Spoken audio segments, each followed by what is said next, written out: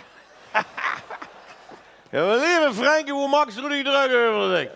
Dat Udder is toch al jaren prins? Dat maakt toch geen fuck meer, Rudy? Wij waren gewoon of geen kap op het. Ik ben in de café geboren. Ja, dat weten we, Jenk.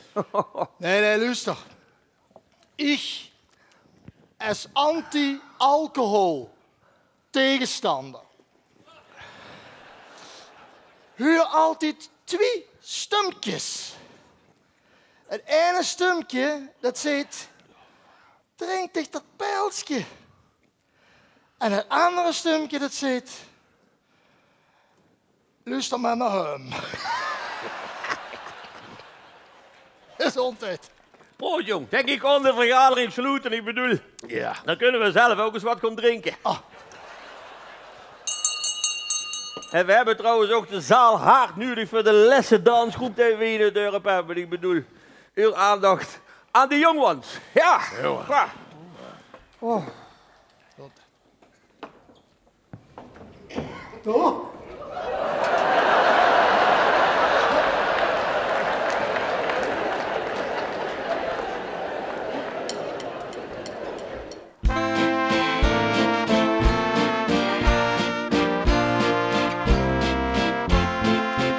Schön ist die Jugend bei frohen Zeiten. Schön ist die Jugend,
het is afgelopen.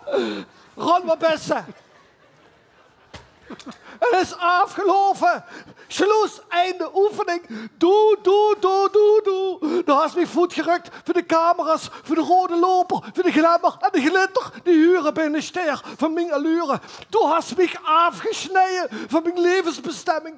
Janse Sean Kleiermacher voor Janse Rietje Pinkel in Amerika. Johnny, dat geeft ze niet redden in die eentje. Ja, en doe maar. Je hebt flikvlooien met die vrouw die. Ons relatie stikt nog erger als we rommen doen. Tada. Zaan de oren, schat. Du bent een vrouw. Ja, wat heeft dat dan nu weer mee te maken? Weet ik ook niet. Ik vind dat Johnny heel erg duidelijk is. Ja. Mijn besluit staat vast. Ik ga terug naar Amerika.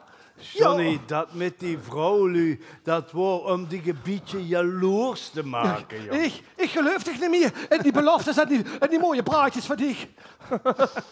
Ja, ik moet zeggen, een relatie met Staantooi, dat valt toch niet met, hè?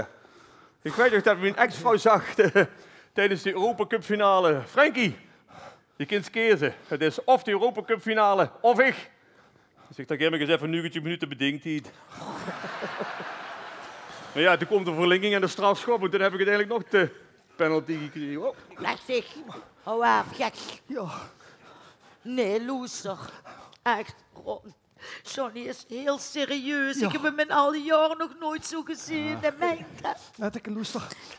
Vuurhotte contact. Ja. Denk eraan. Ja, doe dat. Hij liet zich dat kopje maken door dat dom wief van dat Trump. Ja. Ron, dat wordt het dan, jong. Ik wens dich veel succes met de zaak die toch al op die naam staat. Bel of mail mich maar niet, denk eraan, kameraad. Johnny, ohne Google Earth vangst du nog geen bushalte. Ik wil Schwiegen Schiphol. Rotterdam, ja. En bedankt dat ze me die tickets had gekocht. Want ik weet niet wie dat ging op internet. En ik ga niet naar Schiphol. Nee. Ik ga naar Rotterdam. Ik ga met de Holland-Amerika-lijn. Zo. Nu snap ik ook die outfit. Vandaar dat ze die steffelen aast. Toen gist met de boot. Ach, veel plezier op de Titanic, zou ik zeggen, Johnny. dank. Ach, geweldig. Ja. Geef me nog een knuffel, alstublieft. Rotterdam, is dat Nog een die knuffeltje. kant op? Ja. Chief ahoy. Maar eens plaatje.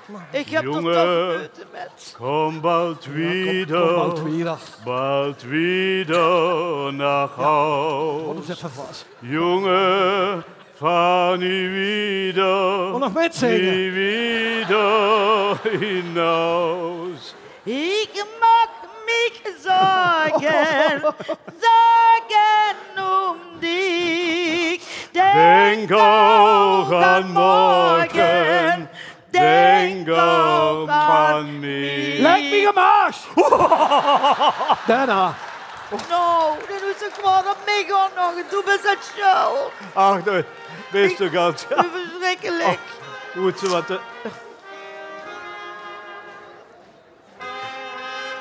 Staat dan? Oh, echte Ajerwetse Limburgse folklore. Folklore? Nou kijk, het is een processie. Wow. Oh, het show. Oh, dat zie ze niet meer veel, hè, tegenwoordig. Die katholieken die zijn boven in Limburg. Ja. Jeetje, prachtig. Maar wel vreselijk langzaam. Oh, kijk, daar is Pieter van de Hermenie. Dat moet zo. En met het trommel. Pieter, hoi Pieter. En wat zijn die Maagdenkoor. maagden? Echte maagden? Wauw. Heb ik gewoon nog een match gedaan, 40 jaar geleden.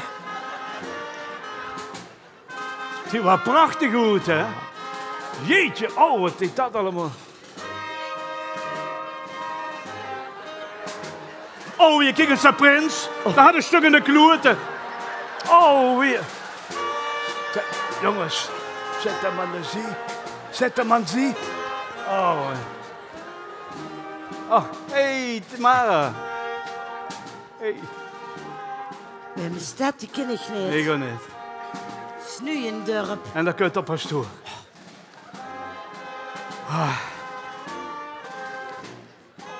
Voorzichtig met het trapje. Kom Frankie, geef gas, jong. Kom. Ja.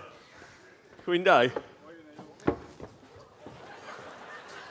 Een leef, broeders en zusters. Hallo, ik dacht het niet. Gek. Dames en heren, beste dorpsgenoten. Ik ben de afgelopen week voor de laatste keer met mijn trouwe hond Fifi door het dorp gelopen. En jullie hebben allemaal Fifi nog een keer voor de laatste keer kunnen knuffelen. Ja, nou zeg. Dat was omdat we Fifi moesten laten inslapen. Dat is wel echt een hele rare inleiding bij het afscheid van pastoor Pop. Houd ik eens even die moel. We zijn ook vandaag feestelijk met meneer pastoor voor de laatste keer door het dorp gelopen. Omdat wij afscheid gaan nemen van onze trouwe herdershond. Hond? Herdershond? Trouwe herders hadden ze bedoelen. Oh ja. Ik kreeg toch geen spuitje? Hè? Nee, zeker niet, meneer pastoor. Wij hadden gedacht om als gemeenschap een fantastisch cadeau aan te bieden, namelijk een replica van het Mariabeeld wat zo lang bij u in de kerk heeft gestaan. En voordat die kerk werd gesloopt, had je... Gesloopt? Ik bedoel gedoopt. Oh, ik versteek gesloopt. Want jij hebt onder het aanschouwen van dit Mariabeeld al zoveel kindjes in onze gemeenschap mogen duipen. Alsjeblieft. Nou, dat is toch prachtig, ja. Ja, mag ik dan even van de gelegenheid misschien gebruik maken om mezelf even voor te stellen? Ja, mijn naam is namelijk Luus. Luus de Kleine. En ik ben projectontwikkelaar. En dat is mijn assistente. Brigitte Groot. Ja. Ik ken die namens de provincie en de gemeente mededelen dat wij met grote zorg voor de kerk een nieuwe bestemming gaan zoeken. Ja, zo heb onlangs mijn bedrijf namelijk in Heerlen in een verlaten kerk een sport van zijn bad aangelegd. Ja, precies. Zeg, ja. Over mijn kerk hoeft geen zorg te maken. Nee, dit is misschien ook niet het goede moment nu. Maar luister, dat water van dit zwembad, hè, ja, dat gebruiken we namelijk als... koelwaterreservoir. Ja. En daar hebben we het nog wel een andere keer over, ja? Het bisdom zal gegarandeerd zijn dat ik hier nu een opvolger krijg die hij over de schuip van Mukkebummelen zal bewaken. Zeker, meneer pastoor. Want ik heb gehoord, tegenwoordig komen die overal vanaf. Uit Indonesië, van de Filipijnen, zelfs uit India. Ja. Meneer pastoor, namens de volledige directie van B&B De Greunen hebben we toch gedacht om een bijzondere fles wien aan te bieden. Het is maar een kleinigheidje. Die fles heb je bekend vuur. Frankie. Nou, ik neem het aan als een kleinigheidje dat als teken van zeer grote dankbaarheid voor wat ik hier heb mogen betekenen voor de parochie. Ja, het is me te veel. Oké. Ja, ik bedoel, het wordt me te veel. Ik zou zeggen, ik vind je wel, maar laat de hapjes en de drankjes maar rond. Oh, meneer pastoor, de hapjes, dat liggen een hostie hamkies. Een hostie Hawaii. Oh, Een ogenblikje, meneer pastoor. We hebben namelijk nog een zwingend afscheidlied ingestudeerd om ons verdriet als het ware weg te zingen.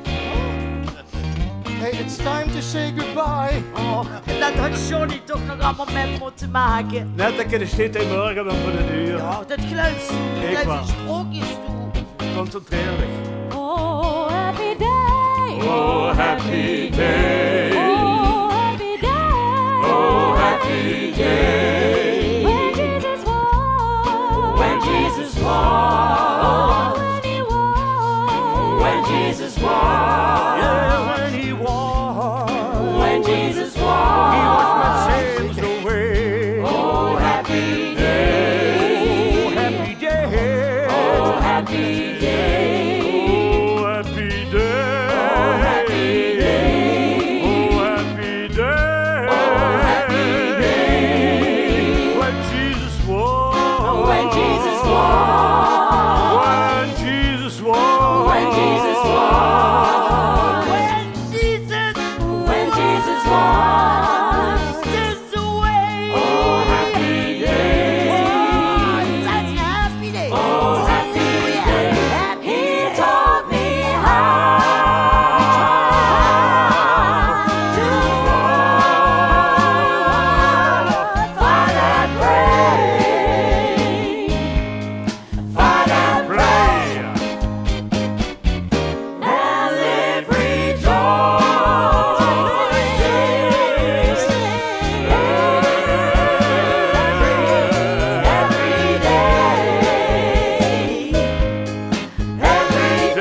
achter mijn oren. Dan kan ik toch gauw niks aan doen. Nee, nee, nee, ik ben in de café geboren. Hey, heb ik mich de eerste keer geschoren. Met de schoen van het weer, een netje op en neer. Ik ben in de café geboren. Hij zou ik voor altijd willen zien. Gerte jong, scherm.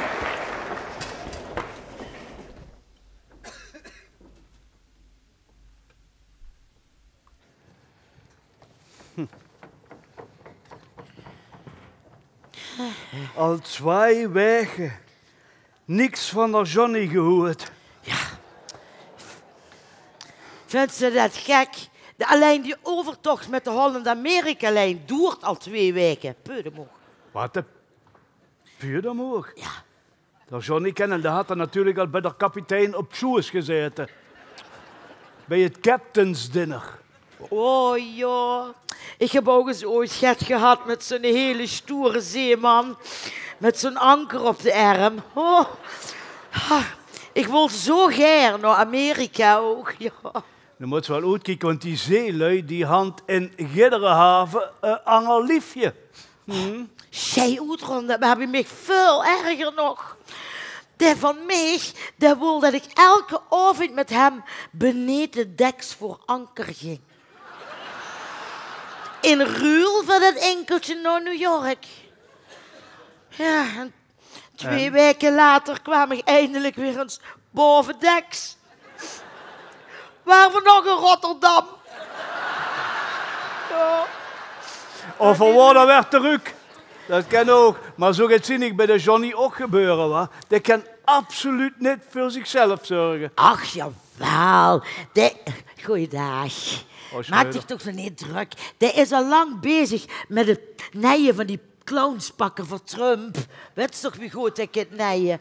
Oh, ik kwam er pas achter dat hij zo goed kon snijden wie voor in Amerika waren zelf. Nu zei ze het weg, dat naaien, dat nienen, dat kent ze niet meer gebruiken tegenwoordig. Dat werd dubbelzinnig opgevat, nienen. Ik kreeg ze dan een boek in één.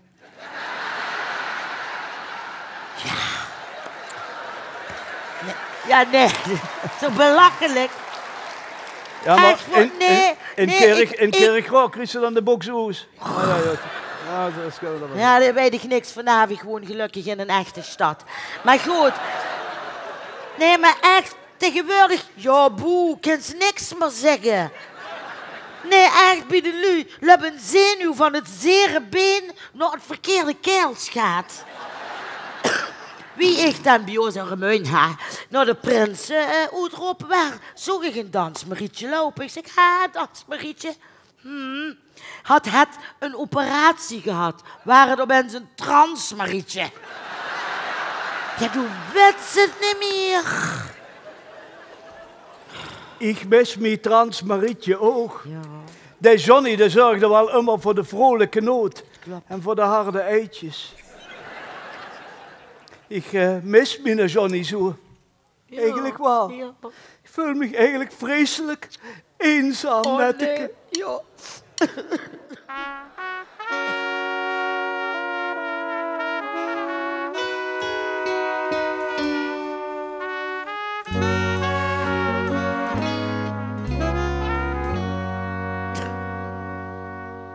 Ich trag den Namen Johnny auf dem Unterarm. Denn Johnny ist der Name meiner Braut. Und wenn ich manchmal nachts an Bord nicht schlafen kann, dann seh ich hin und denk an seine Haut. Den Anker, der hat Netteke mir gratis tätowiert. Und unter diesem Anker steht Johnny eingraviert. Ich hab Heimweh nach mein Johnny, nach mein Johnny. Johnny und der Reeperbahn. Denn da traf ich meinen Johnny und das hat mir sehr wohl getan. Und find ich mal in fremden Ländern so ein kurzes und verhofftes Glück, so soll das alles gar nichts ändern. Ich komme doch zu dir zurück, denn in Shanghai und in Bombay, in Kalkutta und Afghanistan hab ich Heimweh nach mein Johnny und der Reeperbahn. Schiff Ahoi, Schiff Ahoi, Schiff Ahoi, Schiff Ahoi.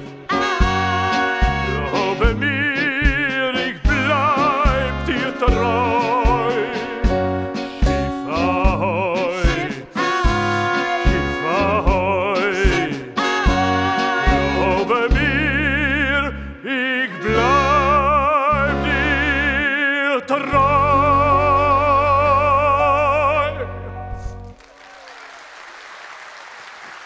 Oh, wie schön, Ron. Oh, wie schön.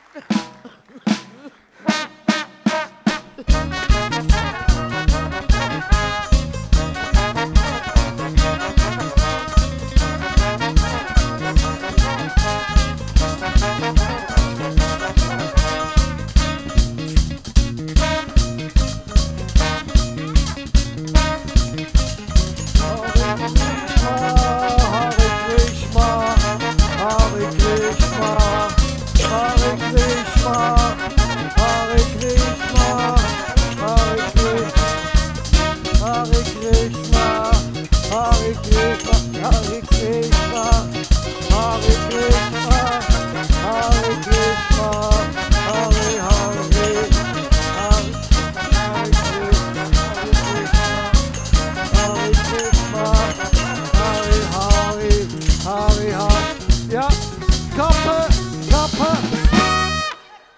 Oh, ich sind zwei Lü van de lokale bevolking. Iedere troon demse lieds verlicht de ziel. Grieche is leefde. Dans Fabiani! Wilson Nassie of Bahami! Fabiani! Nou, toen begin een nazi speciaal. Sandel erbij en hij 40 cent voor een bakje. Ik heb wat een rare voel. Je had misschien een vaste loven. Weet je niet. Wees gegroet. Maria, de Heer zij met u. Zijt gij de gezegende onder de vrouwen? Wij zie, dan bid voor ons zondags. Zeg toch uit. Misschien heeft het bisdom Remun nu het roer ondergegooid. En is dit onze nieuwe geestelijk leider. Modern en knap. Ik ben Hare Krishna. En ik ben op zoek naar een inspirerende omgeving. Komt u misschien uit India?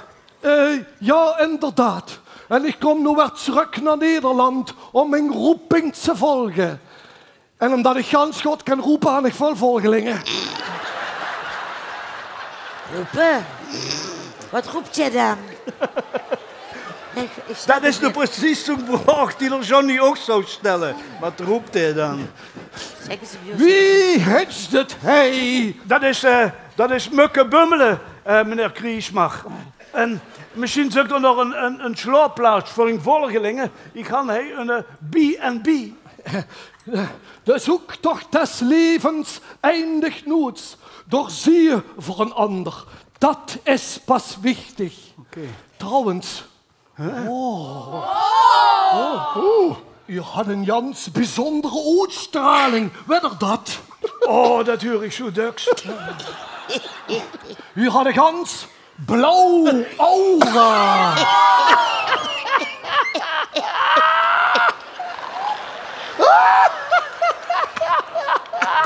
Wat is dat, een blauw aura? Ik weet het niet, maar ik zie het ook. Een heel blauw aura. Heel blauw. Oh, wat een gek. Wenn ik zei, voor Lus is niks anders dan verandering. Begrijp je mich dan? Oh, dat is het voor Johnny. Ja, mijn vriend, Ja. Johnny, Ja. die is met de brood vertrokken naar een vreemde haven. En nu zit ik hij in de shit. Ja, wenn ze zo diep met de kop in de shit zit, moet ze hem net lossen hangen. Oh, Kriech maar, toon in gevoelens, mijn zoon. Ja, los dich gaan. Een huiltherapie zou die goed doen. Wat is er nu weer? Ja. Hallo. Ik ben met de meneer bezig, hè, ja. Wacht eens even. Kappen. Dat staat allemaal in mijn aura. Wegwezen. Man, ik werd gek van die volgelingen. Oh, ik had een visioen. Ik zie hij en... Mukke bummelen. Ja. Zie ik met mijn dreide tranende oog. Een spiritueel centrum dat spiritueel en energetisch werd aangestraald door een blauwe maagd. En die energetische straling, die is bijzonder krachtig. Vul dat oog. Alles begint met te trillen. Alles. Ik voel het ook. Ja. Echt energetische straling. Ja. Blauw maag. Ja. Ik denk dat door derde oog mij heeft gezien. bij dat derde oog moet ik ook weer aan Johnny denken.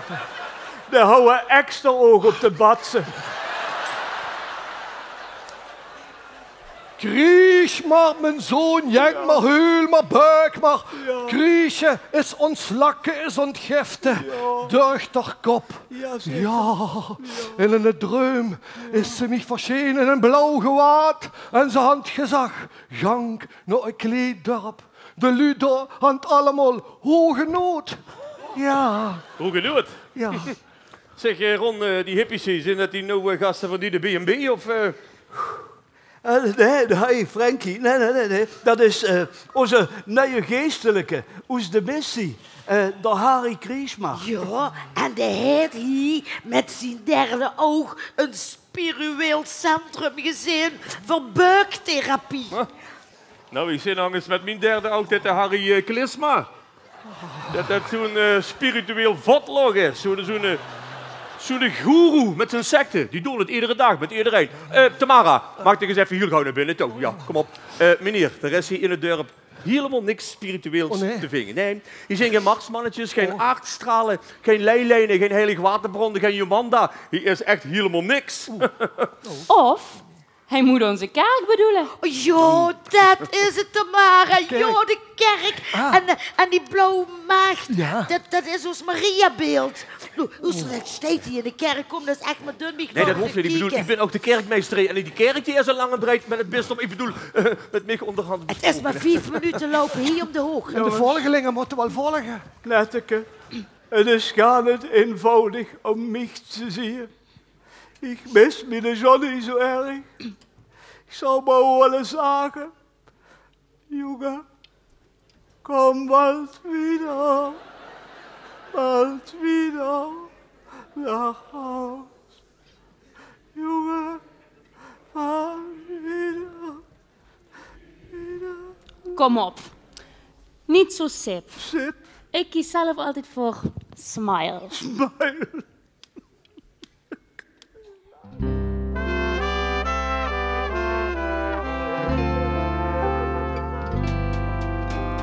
Smile through your heart is aching. Smile even though it's breaking. When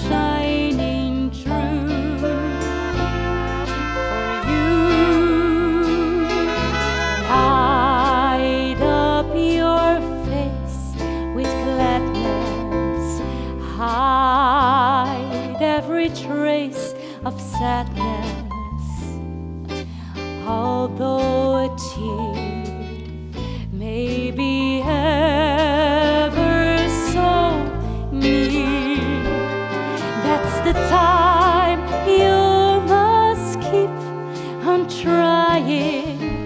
Smile, what's the use of crying? You'll see that life is still worthwhile if you just smile.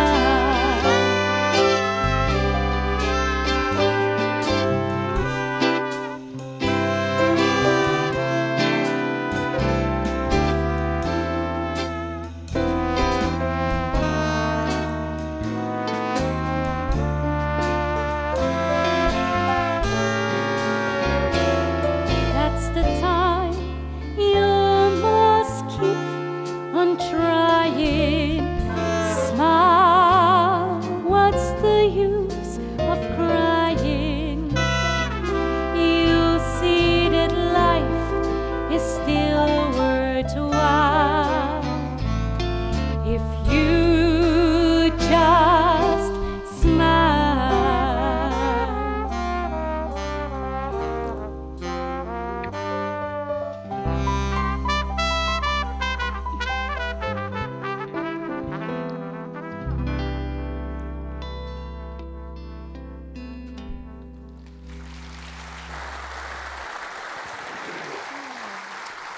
Oh, Tamara, wat ben ik zo blij met tegen oog. Du kent Ron altijd zo goed oppeppen, joh. Wat ben ik blij. Zo'n goeie buren hebben we in jaren niet gehad. Ja, en bij Stienstra wonen, daar zagen ze een goede buur verdubbelt de waard van die woning. Zo. Zo. Hopelijk heb ik de goeroe die kerk uit zijn oren kunnen kallen. Hè? Ik hoop het net dat de goeroe hij met zijn volgelingen bij mij een kamer zouden nemen. Want mijn B&B, dat loopt voor geen meter, Frankie. Luister eens even, Ron, als ik van de B&B af wil, wil ik best van die afkopen. Ik bedoel, best overal vanaf. Misschien is dat wel een ganz goed idee, Frankie. Misschien wel, joh. Dan neem ik nou een optie op dat pandje van dich. En de rest, dat regelen we later wel.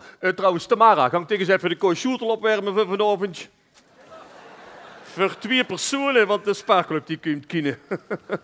Echt, dat dorp, dat gaat echt helemaal naar de kloten. Maar gelukkig gaat het uitkopen van mijn buren. Mij des te beter af.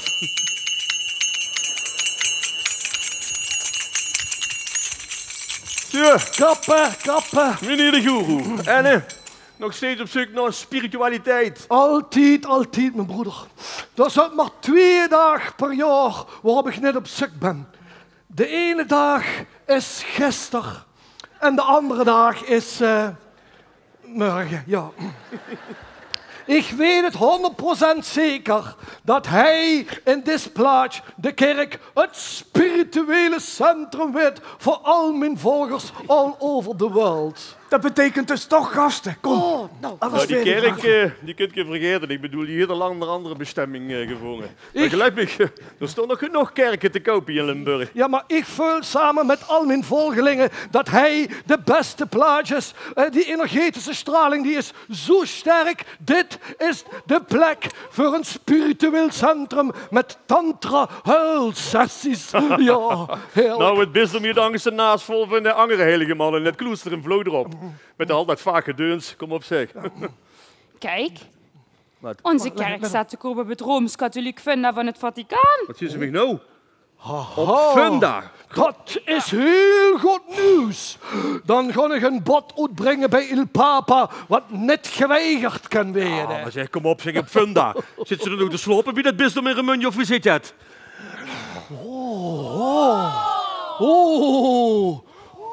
U had een gans rood aura, weet je dat? Ja. En wat betekent dat? Dat geld uw drijfveer is. Voorwaar, ik zeg u, hoge glazen vangen vuil sherry, ja.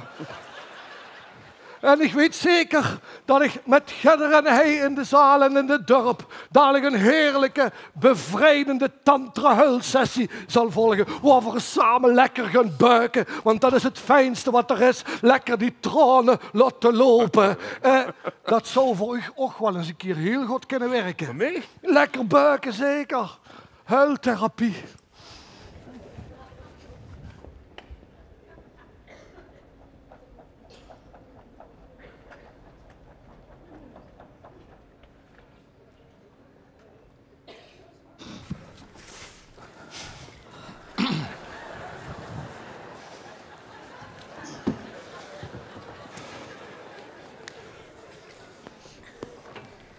Oh, wat een grote opkomst, zeg. Oh, ik geloof dat iedereen wel eens gratis wil kriesje met meneer Kriesmer.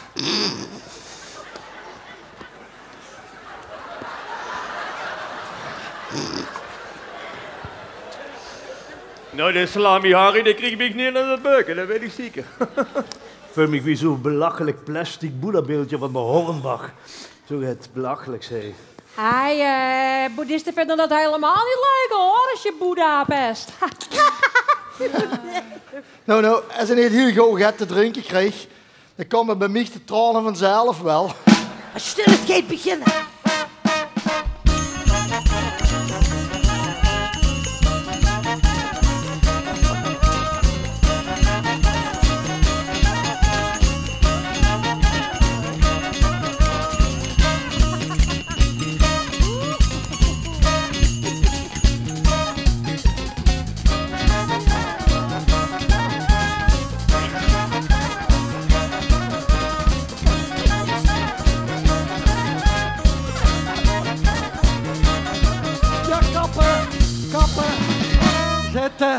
Zitten.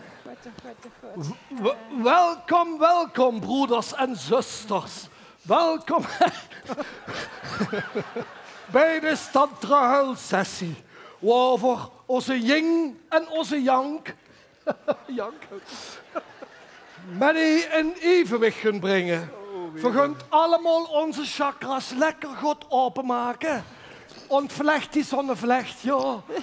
En luister naar het ritme van het trommelke en laat die tranen maar lekker komen. Buiken is echt heerlijk bevrijdend, dat kun je dan.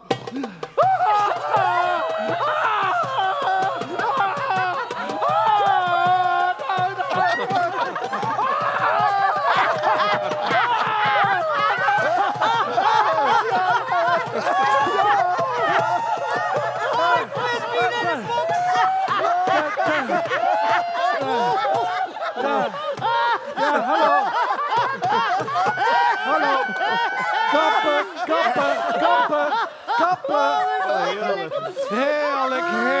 Heerlijk. Wie bevrijdend kan dat werken? We hadden nu allemaal gemerkt wie lekker dat het is. En dat ze lekker tranen met tuitenkens lachen. Ja. We hebben bewezen dat hij in Mukkebummelen het spirituele centrum werd van de lach en de troon. Nou, dat dacht ik toch van niet. Oh nee? Nee, waar dat het? Mijn god, Maria.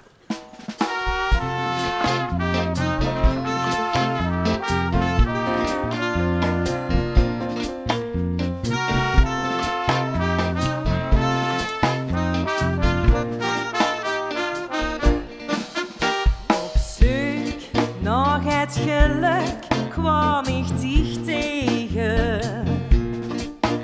Dicht droom schet aan de bar, was schet verlegen. Ik was al gauw op dich verliefd, dat wil ik weten. Ik zag stil tegen dich, blieb mij bij niet. Is nog zo lang, kom in midden. Tot ik tegen zou win en een schat waren. Als ik dich zie, dan voel ik mich in den Himmel.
man, wat is er een hemelsnaam aan de hand? Ja, die kerk is helemaal niet zo eigendom. Die staat verdomme op funda. Wat? En dan wil een of andere huilgoer er een borrel uitbrengen. Dat hebben wij weer. Ah, merde. Hé, maar als de bisschop dat accepteert, ja, maar dan wordt het hele dorp helemaal niet opgeheven. Mais non, hij gaat de bouw van de mini-kerncentrale hier niet door, qua. Hé, we lagen net op schema met het opkopen van al die kavels en huizen hier in het dorp. Hé, Pik, luister eens.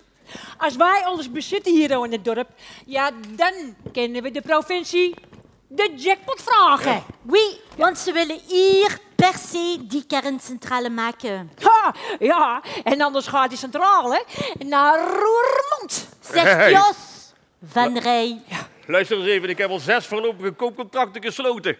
En op dat pandje van de Greun heb ik ook wel een optie.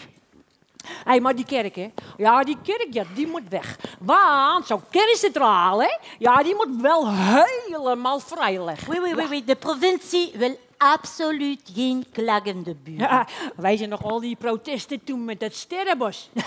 Nee, alles moet weg. Die eglise, die kerk, die moet ook weg. Ja. Weet je wat wij moeten doen? Nee? Wij moeten die goeroes zien te neutraliseren. Want anders komen dadelijk al die hippie-lummelen naar mukken bummelen. En dan gaat hier de boel stinken. Hij zag bij mij ook wel een felrood aura. En ik had bijna gehuild. Hé, gast. Luister, Frankie. Zorg jij nou maar, hè, dat die goeroe zijn biezen pakt. Maar wat zei je nou? Huilen? Aura? Hé, gast.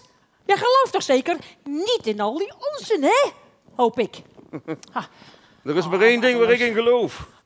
En dat is keiharde cash. Geld voor de toekomst elders. Want dit dorp, dat is over en uit. Wanneer ik eenmaal riek ben, daddel-diedel, daddel-diedel, daddel-diedel, dom. Heerlijk zo hard bidi-bidi-bim, als ik een rieke stinker ben. Dan hoef ik niet meer te werken. Daddel-diedel, daddel-diedel, daddel-diedel, dom. Heerlijk zo hard bidi-bidi-bim, als ik een rieke stinker ben. Ik ga dan eindelijk eens echt goed verroezen naar een schoon en deur appartement. En ik werd de ganse dag verwend. Dan ga ik iedere avond lekker voluit eten en altijd met de grote kapper weg. Eindelijk komt een einde aan mijn pijn. Wanneer ik eenmaal riek ben, daddel-diedel, daddel-diedel, daddel-diedel, dom. Heerlijk zo hard bidi-bidi-bim, als ik een rieke stinker ben. Dan hoef ik niet meer te werken, daddel-diedel, daddel-diedel, daddel-diedel, dom. Heerlijk zo hard bidi-bidi-bim, als ik een rieke stinker ben.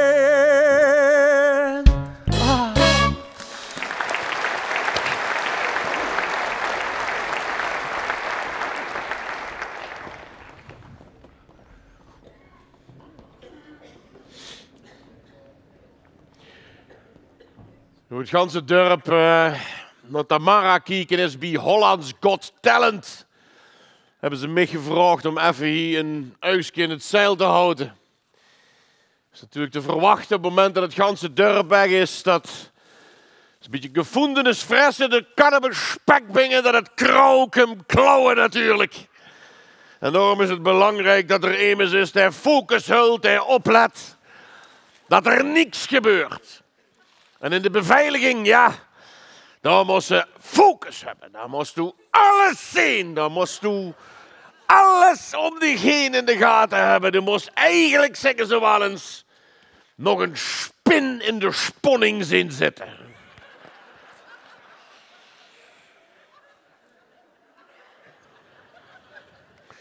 Dat is veel veranderd in de beveiliging. Dat is niet meer wat het was. Net nog in de maanden waar ik gebroken lag, toen ze met zijn vrouw te slapen werd, ik gebroken. De man wil per se wil de man de inbreker spreken. Ik zeg, meneer, dat is niet verstandig. Hij wil per se de inbreker spreken. Hij wil per se weten wie daar binnengekomen was om zijn vrouw wakker te maken.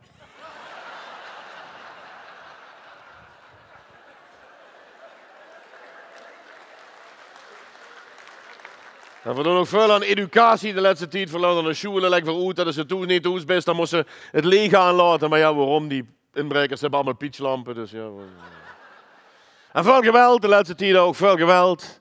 Mijn schoolman blijft nog hier in de Sarol. Zo, tasje afgepakt, althans met een scooter gewoon langsgevaren, gewoon tasje roefen en weg met een scooter. En dan moet we mijn schoolman kennen. Hé, hey, werd er uit zijn dag, helemaal verkraag.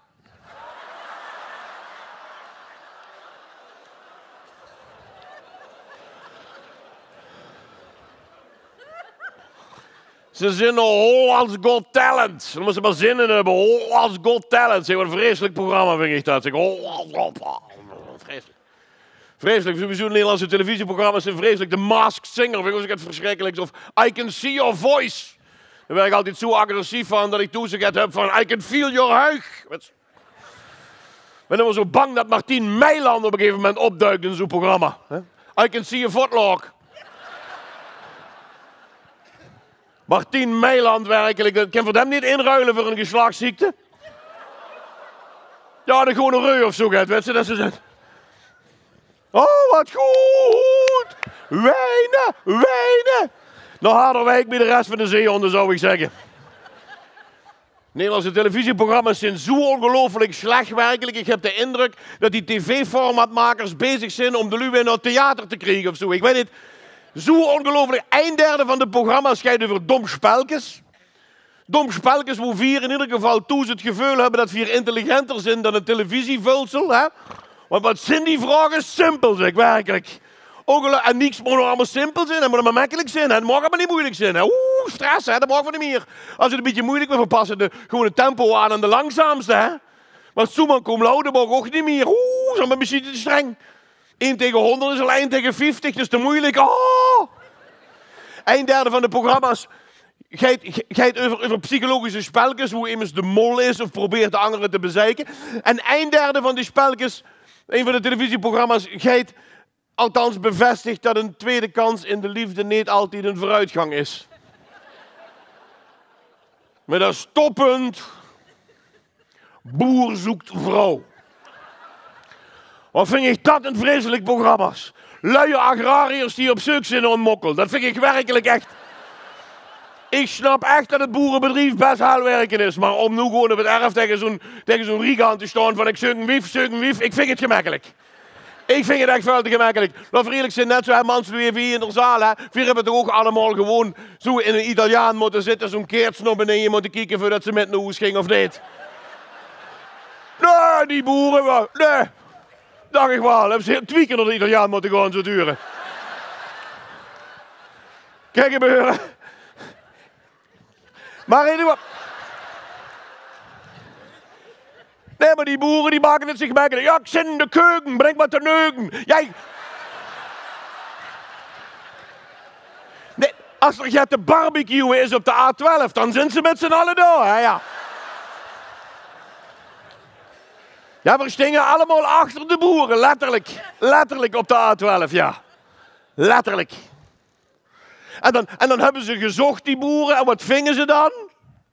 Caroline van der Plas.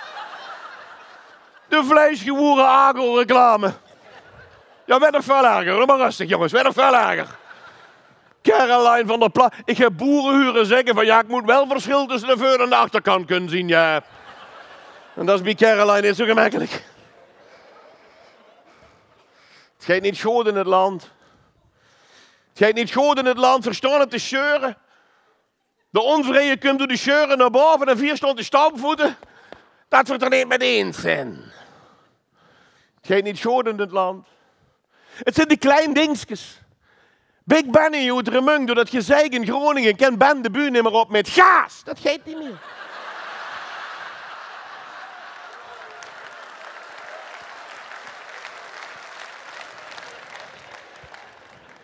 En dan hebben we ook nog Cherry. Hebben we ook nog Cherry.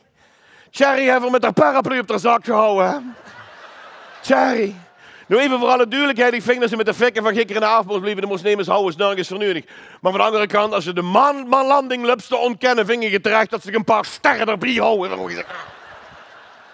Thierry. Thierry zei dat we hier aangestuurd werden door reptielen. We werden geregeerd door reptielen, volgens Thierry. Dat is natuurlijk niet waar. En toen zag ik laatst een foto van Sigrid Kaag en toen dacht ik, nee!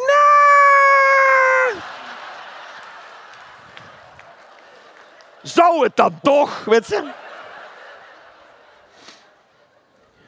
Sigrid Kaag, die vrouw die we zo enorm hebben belaagd op het Binnenhof dat ze voor haar eigen rust nog Gaza is. Maar het werd allemaal opgelost, verzinnend formeren, ter rechterzijde van de politiek. Het werd allemaal opgelost, daar werd alles opgelost. Ter rechterzijde van de politiek. Ja, ze hebben een beetje zeik onder elkaar op dit moment, een beetje ruzie. Maar daar werd het allemaal opgelost, daar komen de goede ideeën straks vanuit. Daar is Plasterk, daar is Caroline van der Plas. Er is zoveel plas, ik ben bang dat er zeik van komt. Maar daar werd het allemaal opgelost. Ook de ontlezing, je hebt allemaal de staat van het onderwijs, de ontlezing, verlezen het maar goed, dat werd daar opgelost.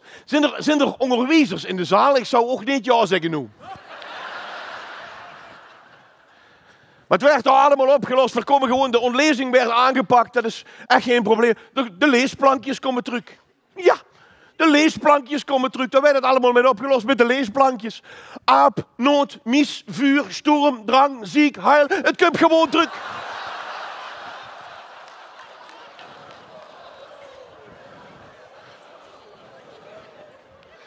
Als je dem verteerd hebt, heb je het ergste gehad. Ja? Het gaat niet goed in het land. De scheuren zijn zichtbaar. Het ongenoegen op de boven. Wie staat de stamvoeten dat we er niet mee eens zijn? En we moeten de wereld veranderen en er liggen het tijd voor als dat niet leuk zal zijn. Een grote filosoof heeft ooit gezegd, we hebben net zoveel tijd nodig om de rotzooi op te lossen dan ze tijd nodig houden om de rotzooi te maken. Dus we hebben nog het te gaan. En daar zullen we humor voor moeten nodig hebben. Humor hebben we daarvoor nodig. Dat wat we als mensen dragen, humor, het meest en het mooiste relativerende mechanisme in de mens, humor. Om de grote dingen die te lastig zijn klein te maken met een grapje en te kunnen afslikken. Humor is de knop van kragen die verhindert dat ons in kragen platst. We zullen humor nodig hebben de komende 20, 30, misschien wel 40 jaar. Om al deze rotzooi op te ruimen. En laten we 4 Limburgers nu de uitvinders zijn van de humor. Hallo! Ik dacht dat we hier toch een aardige band met elkaar aan het opbouwen worden. En dan ben je 1100 lu. Hallo. Nee, maar echt, ik snap dat wel. Ik snap wel dat je zegt, ja, Clement, dat kan zo wel zeggen. Maar we hebben de humor uitgevonden. Natuurlijk zit hier kritisch. Per slotverrekening is hier de intellectuele elite van Parkstad bijeengedreven. Daar moet ik zelf ook mee lachen, ja, precies, ja. Maar ik ga het niet bewijzen. Ook 4 Limburgers hebben de humor uitgevonden. En 4 Limburgers, 4 kennen nog het betekenen. Voor Nederland, voor Europa, maar voor de wereld. Waarom? 4 hebben humor. 4 hebben de humor uitgevonden. In de grotten van Rijkholt, in het vroege Pleistoceen, zijn tekeningen gevonden van een Neandertaler vrouw die tegen een andere Neandertaler vrouw zag: ik heb me een maan gelukkig gemaakt. Wat worden hier staan? Heel gelukkig. 4 hebben de humor uitgevonden. En hier dus eigen hele Romeins hele choreovallum. Dat ben ik ook pas gewoon begrepen toen ik het loon zoog bewegen. Choreovallum, hè? Daar gelijk zo'n Geroet, dat is geen enkel probleem. Nee, maar er is een verhaal bekend in het Romeinse choreovallum dat een legionair, een 100 man, komt bij een herberg en zegt: morgen een Martinus. Nee, dus zullen ze bedoelen een Martini. Nee, als je er 2 wil hebben, huur ze het wel. Ja, een basiskennis Latijn is wel nodig voor het grapje leuk te vinden, dat geef ik toe, ja. 4 hebben de humor uitgevonden in de Franse tijd toen Napoleon hier was. In de Franse tijd, Napoleon, dat weet je historisch, dat Napoleon droeg een rooi broek op het slagveld. En dat kwam omdat de kleine generaal onsterfelijk wil zijn voor zijn soldaten van de Grande Armée. Dus mocht hij gewond raken op het slagveld, dan zouden zijn soldaten door die rode broek het bloed niet zien. En daarom wisten 4 Limburgers meteen waarom Hitler een broodbroek aanhoudt.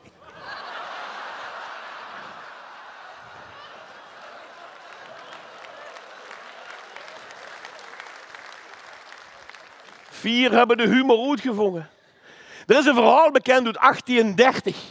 1830, dat weet je, op het moment dat België zag, we willen los van het Koninkrijk der Nederlanden.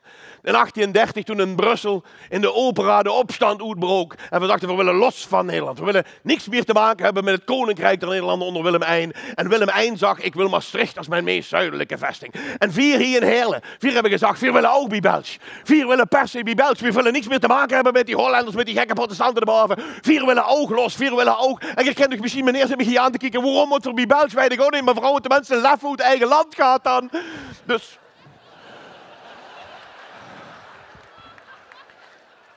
Dus 4 wonen bij België.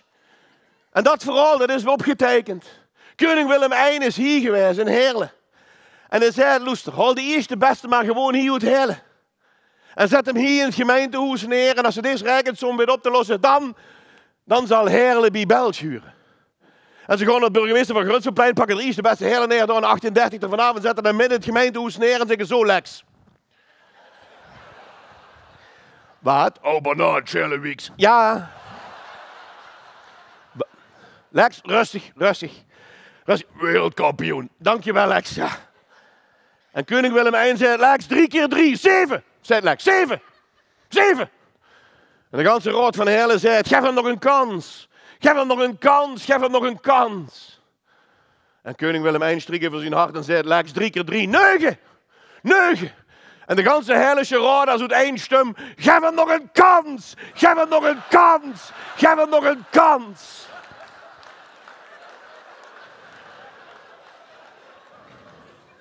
4 hebben de humor uitgevonden.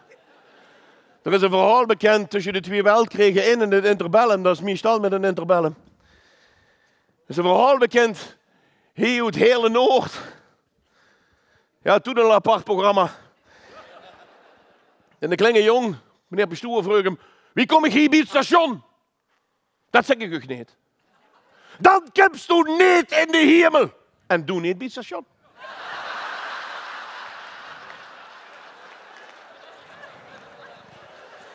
Vier hebben de humor uitgevonden. Er is een verhaal bekend, eind van de jaren 70 van de vorige eeuw, 1976, 77, wil ik vanavond zijn, rond die tijd. En een man gaat er bij meneer Bestoer en zei, meneer Bestoer, ik heb gezondigd. Ik heb in de oorlog een onderduiker in huis gehad. Ja, maar zei meneer Bestoer, dat is geen zonde, dat is een heldendaad.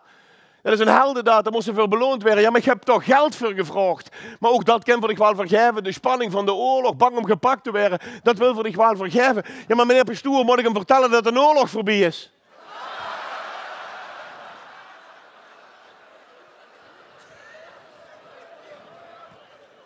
Vier Limburgers hebben de humor uitgevonden. En daarom zou ik hier Heerlen, bij deze allerlaatste madammekoer, zou ik een historische uitspraak willen metgeven. Dat je denkt, ja, daar hoor ik bij. Die allerlaatste voorstelling, ja, toen Clement is er ging vreselijk sting op te regen. Maar hij geloof was die historische uitspraak, dus die komende 30 jaar er alle zekerheid in geholpen. Die historische uitspraak, hoe we alles hebben kunnen vastgriepen en vasthouden. Hoe we al die vreselijke tijd met door stangen hebben. Hoe we alles met hebben kunnen afslikken. Hoe we die vreselijke feestjes van de Schoenman met overleefd hebben. Zo'n historische uitspraak, hoe ze van denkt, ja, dit heb ik nodig, dit is richtig in het leven, dit is mijn leeg, maar ik heb ze niet.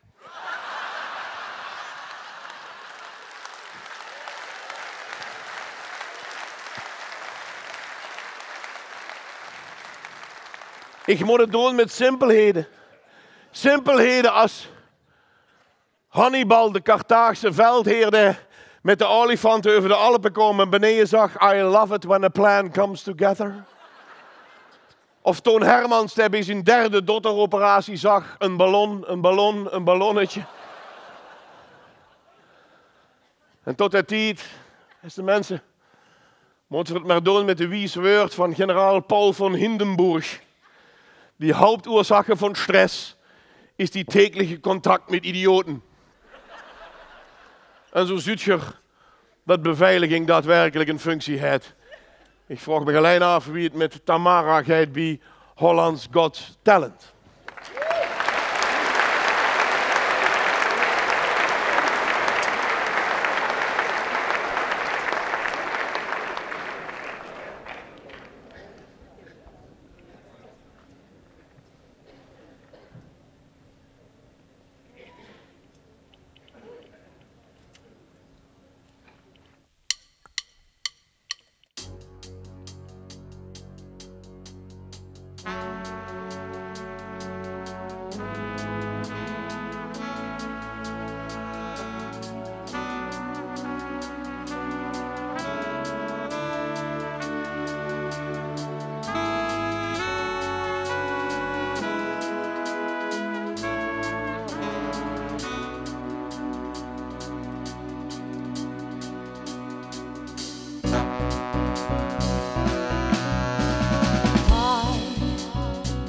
Why can't this moment last forevermore? Tonight eternity's an open door. Lord, don't ever stop doing the things you do. Don't score. With every breath I take, I'm breathing you. Euphoria, forever till the end of time. From now on, only you and I. We're going up. Euphoria, an everlasting piece of art. I'll be in love within my heart. We're going up, Are here, we are alone in our own universe. Are free, we're everything allowed and love comes first. Forever and ever together, we sail into infinity. We're higher and higher and higher, we're reaching for divinity. Euphoria, forever till the end of time. From now on, only you and I. We're going up, Euphoria, an everlasting piece of art. I'll be in love within my heart. We're going up, forever. We're sailing to infinity. We're higher, reaching for divinity. Euphoria, we're going up. Euphoria,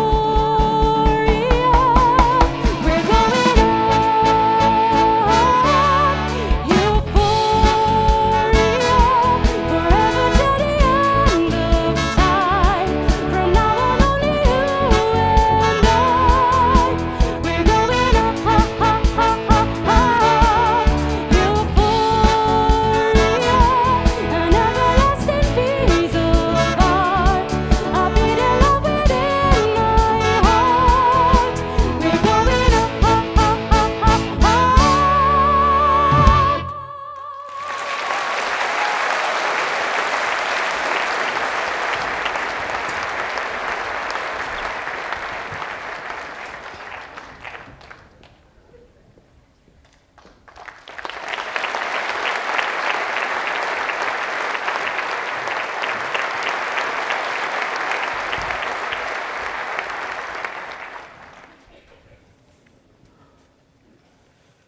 Ja.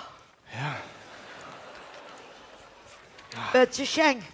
Weet je wat dat is met het mannenvoetbal, jong? Ik weet het niet. Dat heet ook van die vrouw-onvriendelijke uitdrukkingen. Ja? Ja, ik zal maar zeggen, ze geeft me je periodekampioen. Dat hebben wij elke maand. Ja, althans hij. Zeg, kijk eens hé. Ik heb van de FIFA een brief gekregen als voorzitter van FC Mückebummelen. En daar ziet in dat jullie de komende niet meer in die korte rugjes mogen voetballen. Wat? Nee, ik citeer even. You have to wear the official football shorts. Otherwise we will exclude the women team of FC Mückebummelen. Dus met andere woorden, die box aan of ze trappen eruit. Hey, op de hier zitting hè, in Maastricht, in Ambi, dan zeggen we altijd tegen de vrouwlui, broek uit. Ach, godverdamme, flikker toch een eind op, je misselijke rotzak dat ook ziet. Wat hebben we dan nu aan kerels? Helemaal niks.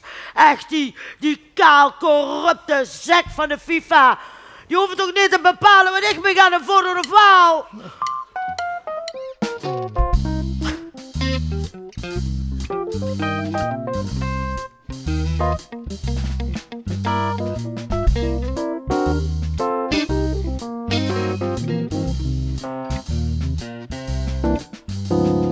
Ruivers, dieven, onderdrukkers, heuren eigenlijk in een gesticht. Ja, hoe zich niet te verweren. Als ze een wereldliga hups opgericht, toen noemen ze hem FIFA. Dat zit werkers, FIFA is een maffianest. De FIFA, zijn criminelen, ze steken zich de schreum in de tas.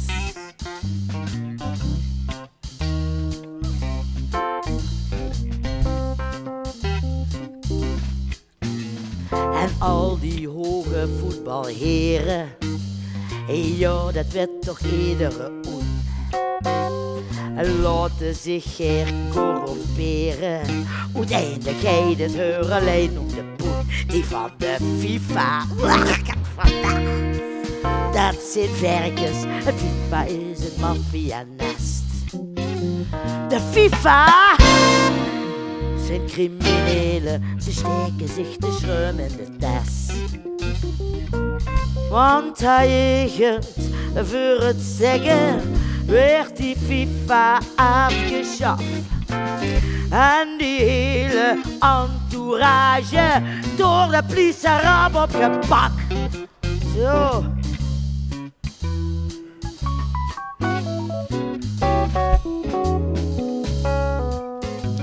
De homofobe autocraten vind je homofiele geesteskrank.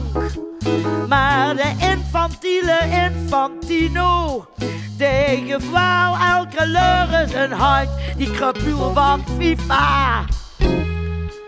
Dat zijn werkers, FIFA is een maffianest. De FIFA zijn criminelen, ze steken zich te schreum in de tas. Je hebt geluk gehad. En voetbal in de Torredessa, al die dooien, dat was er egaal. Maar voor de FIFA was dat het beste, en die sheiken vonden dat geniaal. Fuck de FIFA. Dat zijn werkers, de FIFA is een maffianest.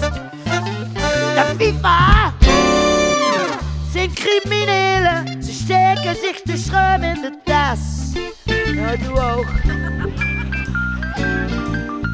Als ze de kans krijgt.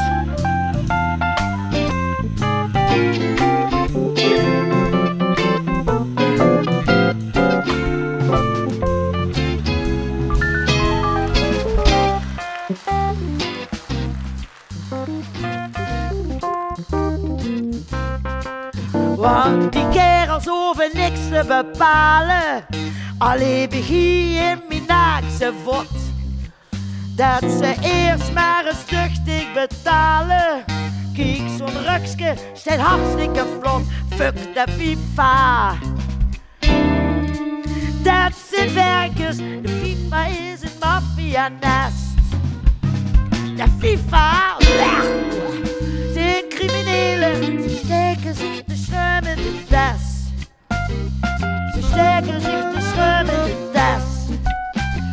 Ze steken zich de schreum in de tas. Fuck de FIFA!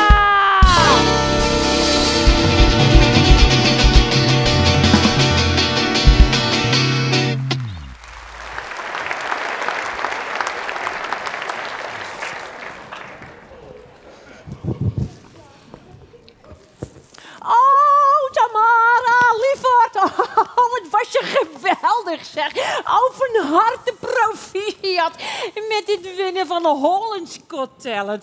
Kijk eens, wijfie, een bosje bloemen. Dank jullie wel. Alsjeblieft. Ik heb alleen heel veel vazen nodig. Ja. Voilà, voilà, voilà. Logisch. Dankjewel. Zeg, hey, gast Frankie, luister, kunnen we even een beetje vertrouwelijk bijpraten hier in het café? Zeker, zeg het maar. Kun je gast daar ons horen? Nee, die slaapt zijn dagelijkse roes uit. Ah. Heb je nog iets met het bisdom kunnen regelen? Of, Ja, heel luister, kom, ga even zitten. Luister, ik heb contact met de contactpersoon van de bisschop gewaarschuwd dat een of andere hele rare goeroe hele vreemde, wazige, semi-religieuze plannen hebben die mooie kerk. En moi, ik heb een wellnesscentrum en een zwembad voorgespiegeld op het Oxaal. Ze moesten het weten. Ontroerend goed. Luister eens goed, die goeroe die is onze pislauw aan het maken. Ja. Die heeft hier iedereen ingepalmd in het dorp. Zelfs mijn dochter Tamara. Die heeft het steeds over een derde oog. En over de sterke negatieve straling die hij voelt hier in het café. Echt waar? Hé, daar heb je hem. Oké. Olala! Die voelt nu al de straling die de kerncentrale zal opwekken. Ah, je zou toch bijna zeggen dat die gast echt kan zien met zijn derde oog. Het is een wonder. Een wonder? Nou, Ja, ik ben er zeg. anders niet gerust op. Oh, nee, hoezo? Nee, als die dorpsbewoners in de gaten krijgen dat we hier de eerste Limburgse kerncentrale willen bouwen, dan is hier de duivel los. Ah, Frankie, tijger van me. Luister, de Limburgse politiek, hè? Ja, die staan helemaal achter ons, hoor.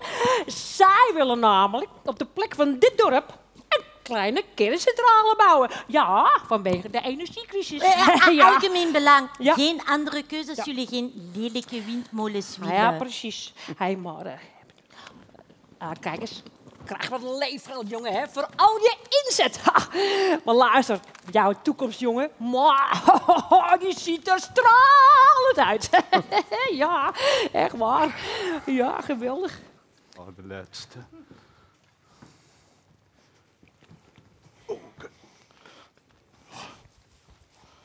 Jai. Hey. En is jong? Ron? Wat is het, jong? Ja, Is er aan de hand? ja ik kan niet vertrouwen. Er is geen andere. Oh ja. Wat moet het met mij doen? Ja. Zet ik even. Ja, dat doe ik, ja. Wat had ze op de lever? Nou, klopt het dat zich de B&B wil gewoon verkopen aan Frankie? Verkopen? Ja? Ik heb erover gehad dat misschien met een optie of zo. Nee, maar dat hoeft gar niet meer. Bist u gek? Oh. Wieso? Ja, ik heb een gesprek gehuurd tussen Frankie en de projectontwikkelaar. En dat heb ik ook opgenomen. En dan hebben ze het over de provincie en over de straling en over zwembad en windmolens en over het derde oog van de goeroe. Dat derde oog, dat is maar bij wijze van spreken. Dat besteedt niet echt. Dus. Kijk, de Herjot had ons van alles tweeën over. Wat twee beet, twee arm, twee oren, twee naslugger. Maar dat derde oog, dat is effectief, zeg maar. Oh, fictief. De Herjot. Ja, het is sowieso een wonder wat de Herjot natuurlijk gemaakt heeft. Zo'n goddelijk lichaam, hè. Maar wieso dat er nu juist het menselijke riool dwers door het amusementcentrum mee laten lopen? Daar begreep ik helemaal niks van. Enfin, serieuze zaken. Bij afscheid van het pastoor heeft die assistente van de projectontwikkelaar een beperking laten vallen. Hé, Loer. En, wat is... Och, dat is een lease van de panden in het dorp, hoor. Och, wat... Hey, daar staat mijn B&B ook. Wat is dit? Gelden zij alles op een windmolens te plaatsen? Dan kan ik mijn B&B wel vergeten. Not in my backyard. Wie kunt zij aan? Van die assistent? Nee, dat kent toch niet? Joehoe, Ron. Och, kijk toch, dat kunt de blauw Madonna Maria. Mijn god. Wetst zich, by the way, het verschil tussen Maria en een moderne vrouw? Nee. Kijk, Maria moest vluchten op een ezel en alles achterlaten. Die moderne vrouw, die vlucht met alles en laat de ezel achter.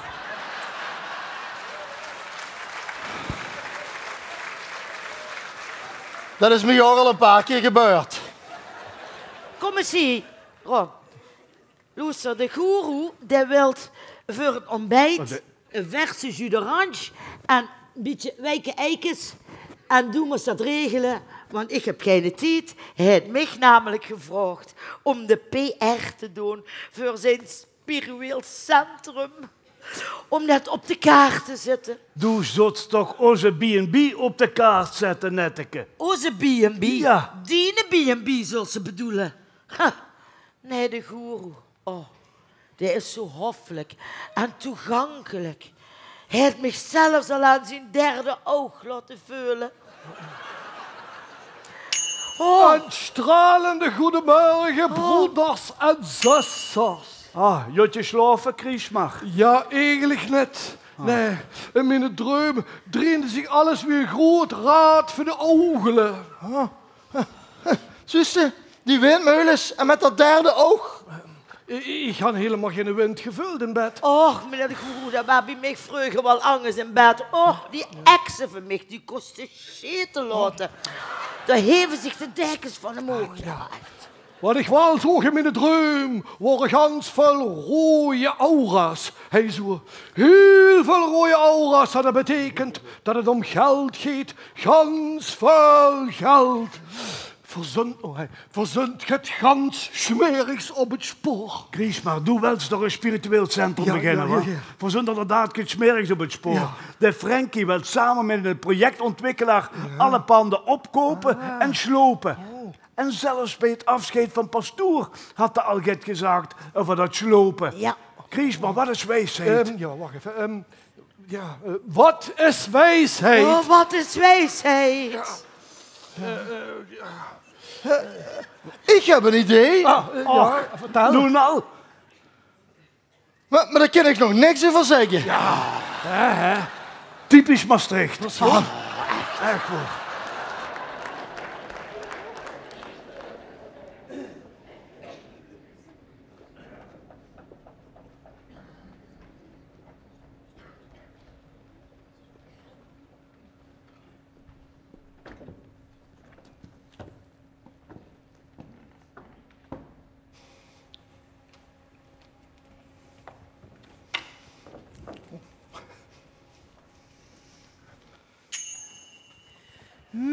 Ja, die afspraak van 3 uur is wel erg vroeg.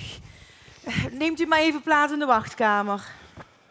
Schatteke, de hoest geen Hoog-Hollands te praten. Ik ben het meer. Och, ik ben het Sheng. Och, Hoi. ik ben een batter af. Zeg maar, wat kunt jij doen? Ja, ik word dik natuurlijk even zien. Nee. Ik heb ook heel serieuze dingen. Ik heb een hulp nodig. Mijn hulp? Ja. Och, maar Jengske, heb je enig idee wat mijn oortarief is? Als accountant, bedoel ik. Je hebt zelf als een vuurschot, hè? Nee, maar even serieus, hè. Er gebeuren raar dingen in de dorp, hè. Oh? Ja. Bij het afscheid van pastoor heb ik een papiertje van een water over dit gevonden. En ik heb ook een gesprekje met gekregen tussen Frankie en de projectontwikkelaar. Dat klopt allemaal niet. Wat in het dorp gebeurt, van vertrouwen het niet, die lui van de B&B en ik. Een lease met panden en eigenaren. Zou die goeroe dit machines bedoeld hebben? Ja. Kijk, dit is dus een lease, hè, met panden die Frankie allemaal opkoopt in de dorp. Hey. Ik heb alles op, just de trainer van MVV. Joh? Ja. Oh. En op in dat gesprek, hè, wat ik ook heb opgenomen, daar hebben ze het over de provincie en over een zwembad en over windmeulens en straling. Ik begreep er niks meer van. Schatje, wat moet ik ermee doen? Rustig. Het klinkt inderdaad heel vreemd allemaal. Ja, voor het voor weten, moet dadelijk iedereen in een huilsessie met de goeroe Arie. Nou, geef me even getiet. Ik zal het gewoon rondbellen. Ja? Zeg maar, daar hebben ze het over die lui van die B&B. Ja. Denk ze wel dat die te vertrouwen zijn? Ja, die hoenijsjes. Ja, dat is wel goed, die zijn wel te vertrouwen. Oké. Ja. Nou, dank je. Ja, nee, kom goed. Zeg, ik zal het gewoon speuren. Ja. Schik me ook die audio-opnames nog even door, ja? Oh ja, ga niet doen. Ik schik ze die door. Dank je wel, schatje, want ik ben een stukje rustgesteld nu. Merci. Goed zo. Heb ze hem? Ja. Ik heb ook nog een afspraak. Ja, een afspraak in de café zeker. Ja, hey. Ik ben in de café geboren. Het is gewoon met die...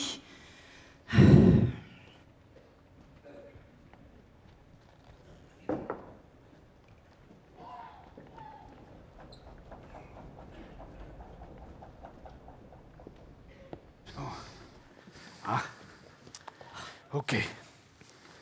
Schenk? Oké. Jongens, denk daar. Wenn Anne-Sophie er is, ik heb alles doorgekregen, ik dan het woord. Goed. Ja. Zwiegen. Doe dat. Wat is Anne-Sophie? Daar is. En geen genade. Hoi. Oké, kom maar. Oh, kom. Zo, Frankie, kunnen we die gaan spreken in een zeer delicate zaak? We weten alles. Ja. We weten precies waar die mee bezig is, samen met die loesje projectontwikkelaar. Zeg, blijf eens even rustig. Waar hebben jullie het over? Nou, die plannen van dich om hier het hele dorp te slopen, om daar die kerncentrale neer te zetten. En we hebben van de spaarclub, van de dansvereniging, van het gemeenkoer, we hadden allemaal net de hoop op dich gevestigd. Een kerncentrale? Waar dan in godsnaam?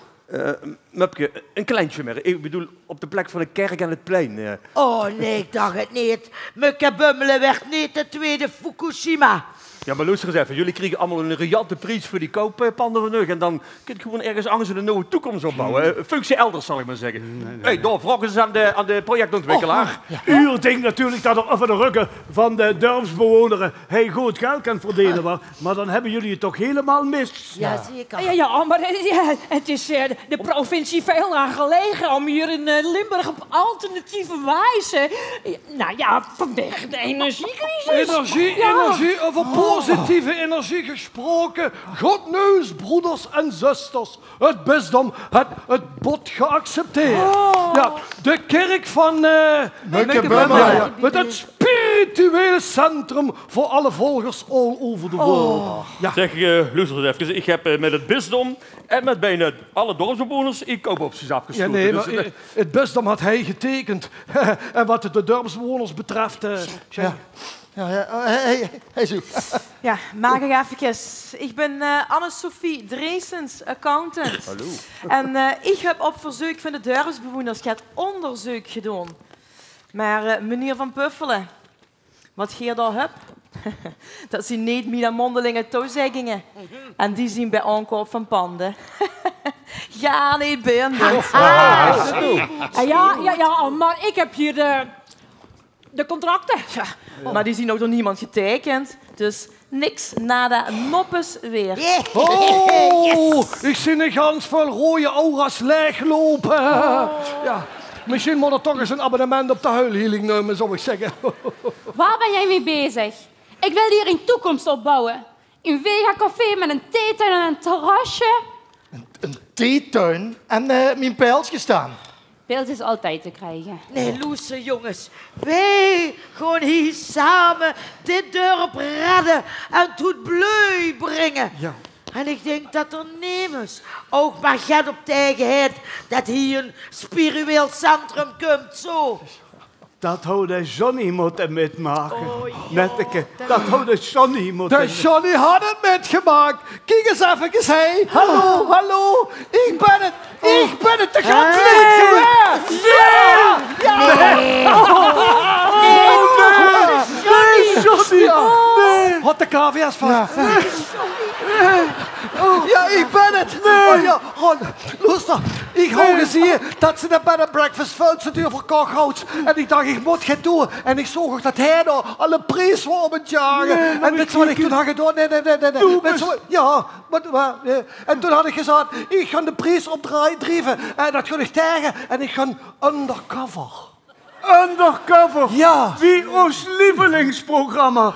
Undercover Boss, ja. Johnny. En zo had ik... Ja. Ja. Ik ben het hoor, ja. Ik zo. Ja, ik heb de knieën. Ja.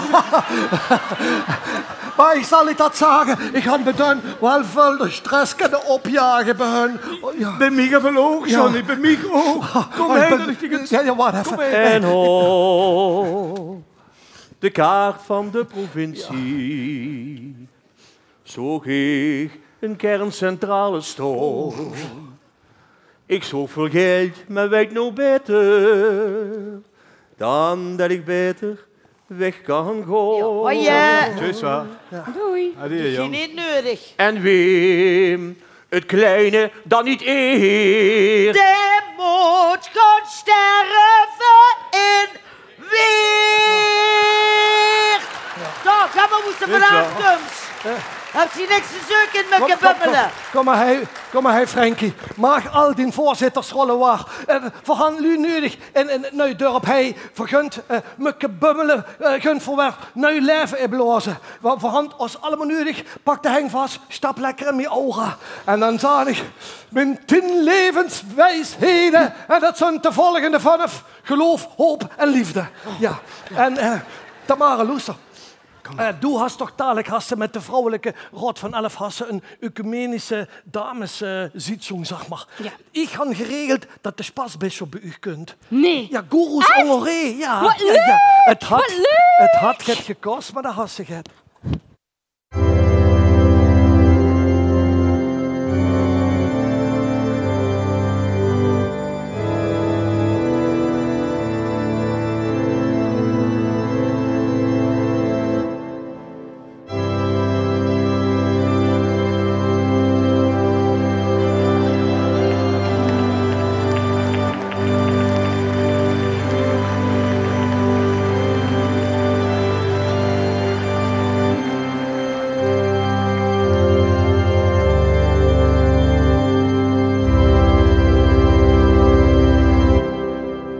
De Spaß ist mit mir en met ons allen nu. Amen. Schwesteren tot en met broer. Geestelijke, zielige, anger, tijdelijk aanwezige. Betzeschurf. Habemus spectaculum. Alleluia. 638 voor Christus. De kinderen nooien de hoven nog graag in de hergod.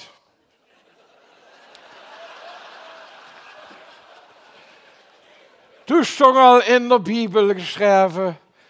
Wiet je een day, keep ze elende wee. Misschien hadden we dat al gehoord, leef Schwester en broer, op vers fucking fake news. Ik ben door de klimaatpaus, door Frans verdrijden, door heilige Timmerfrans. Benoemd als Fridelinus, spasbischof voor kripheilige, heilige klim op de lu en anger herjots bedreggeren.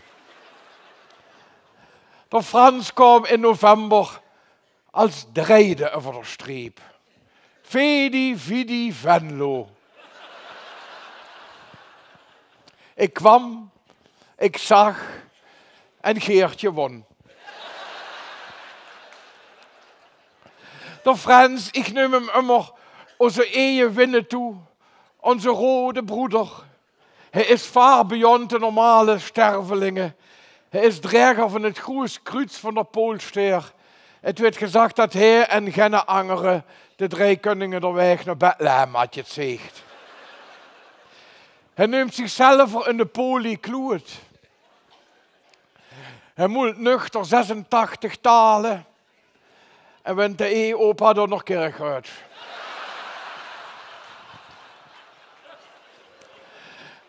De Frans is Roda JC-fan. Immer je blijven. Al sinds het ziet dat kijken naar Roda nog terug Amnesty International als marteling wordt erkend.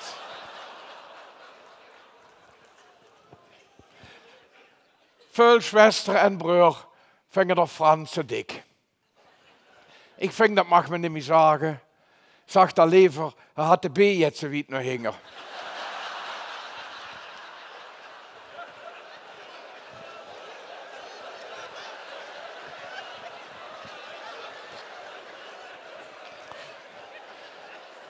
Ken dichzelf, zegt de Frans, jong, ken dichzelf, ken dichzelf. Ik gun pas wel op dieet zetten, wenn mich de winterschal niet meer past. Lief Schwester en broer, lief Schurf. Wichtig is niet wie me uitziet, wichtig is de inhoud. En daar had de Frans voldoende van. Ik heb nog een duurzaam advies van mijn spaskansel, ook voor ik alle nu. De overtollige kilo's kan er nog immer naar de voedselbank brengen. Calorieën zijn er ook immer welkom. Je kent zo al, dat zijn die verrekte biester die het naaste de kleierklenger fressen. Für Bärbuch en Batze en für uns alle neu. Amen. Schwester en broer, wie veel is te veel en wie weinig is niet genoeg. We hoeven het niet wie het heem te zoeken, doch ware geloof ligt immer op een dus. Een paar weken geleden hadden we nog het laatste avondmaal in kasteel Schweinstein. Dat ligt in Mukkebummelen, waar de hung nog met de voetbladje.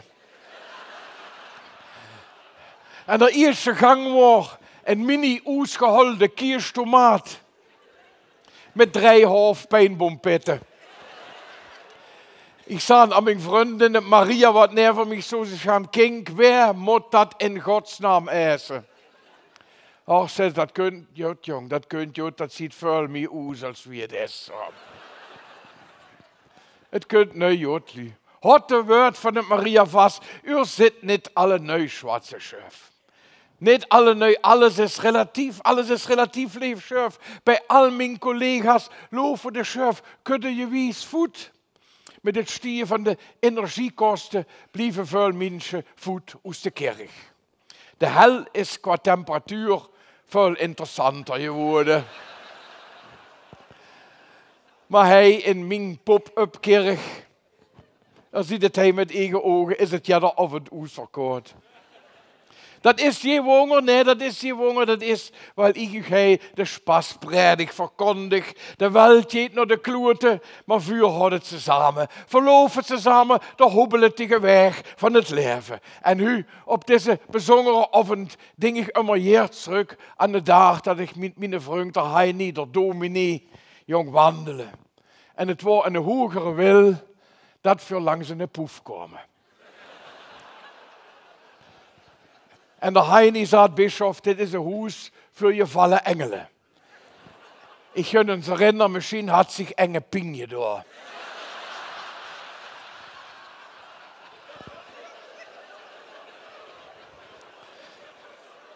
En zei ik, wie wordt het weer waar mijn huis komt? Zegt, het had me goed bevallen, maar ik moest eerlijk zijn met mijn vrouw, vang ik dan nog immer het allerschönste. Ik zei, dan jun ik ons herinneren. Misschien wil de een of andere engel nog biechten of een oudere bejaarde klant misschien nog de laatste uil aan. En de vrouw de Heini, wie geroezer komt. Ik zei, jong, de houtsreed met 10 vrouwen is het werkelijk het allerschönste.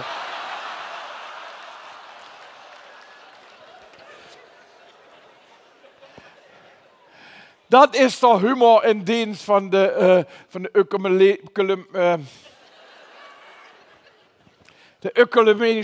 ecumenische kerk tezamen en leefde in levensloos en lemmeligheid. Schurf en Schavinne, enge van mijn vuurjengeren, erkende misschien de heilige Christoffel. Schermheilige van de automobilisten en Thee Zangping. De zadel immer, wenn een man de deur van de auto voor de vrouw ophelt, is of de auto neu.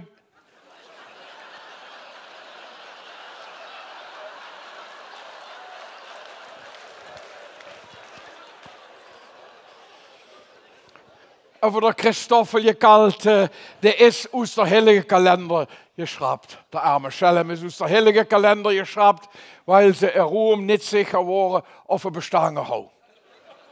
Ik denk, zo ken ik er nog wel een paar. Ik hou wel gezegd, het werd jonge gemakkelijke of een leefschurf. Het werd een drekkige hemelvaart, een poedelnakse pinkse, een piezelige Porsche en een krente bullerige Christmas. Als pasbischof maak ik me zorgen om de wereld. Het is een verrammelde en verzoerde wereld en hij in ons klote, klietse klabouterland is het niet veel beter. Immer meer lui werden radicalistischer en extremistischer. En de intelligentie moest zwiegen, damit de domheid niet werd beleidigd. Waar blijft het anti-idioticum, chef? Het is carices in de griesmassa, dat begint al jong met de kinger. Een miniertje, daar word ik met in de derwinkel, het strullenbullen. De kinger werden ja heutzutage genoemd naar de bedder, waar ze in je maat werden.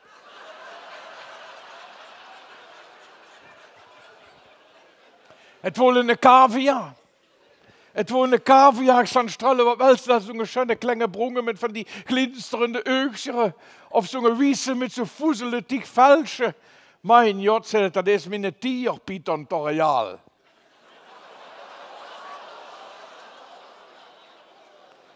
Kinderen werden allemaal heller.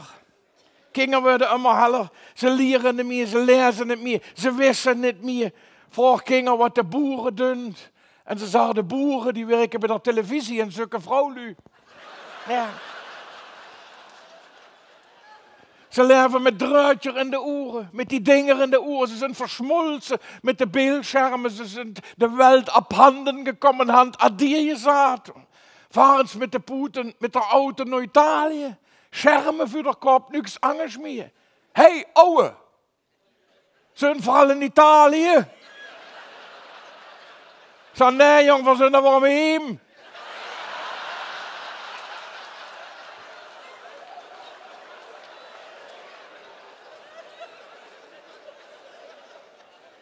Wat wil ze ook, liefschurf, wat wil ze ook, met de pap bij de geboorte de iPhone-kabel doorsnijden in plaats van de navelstreng.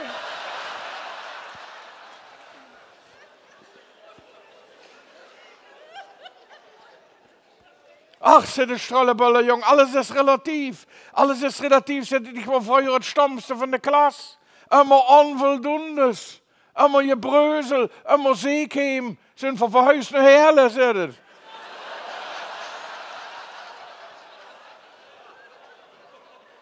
Nu ben ik plotseling hoogbegaafd.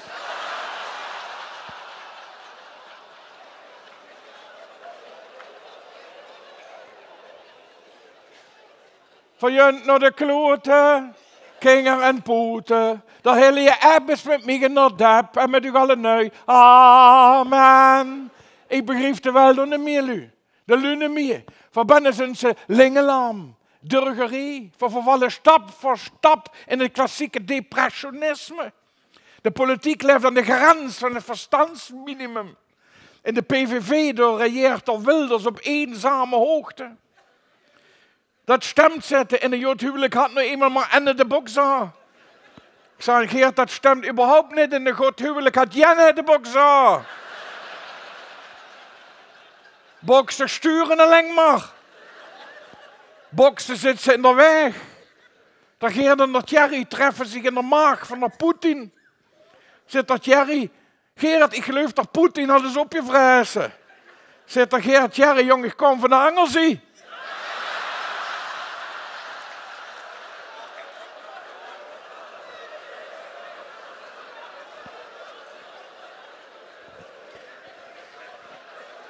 Dat is de grootste verschil. Dat is de grootste verschil. Tussen de Limburgse vasteloven en Den Haag.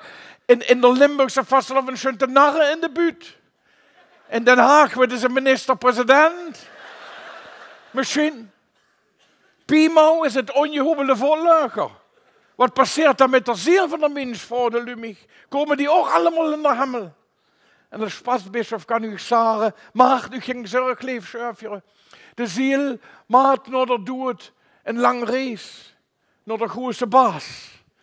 En aan je komen met alle andere zielen betaalt de baas het leven uit. Dat kind vooral nu 57 de stond. De basis voor algemene bestaanszekerheid.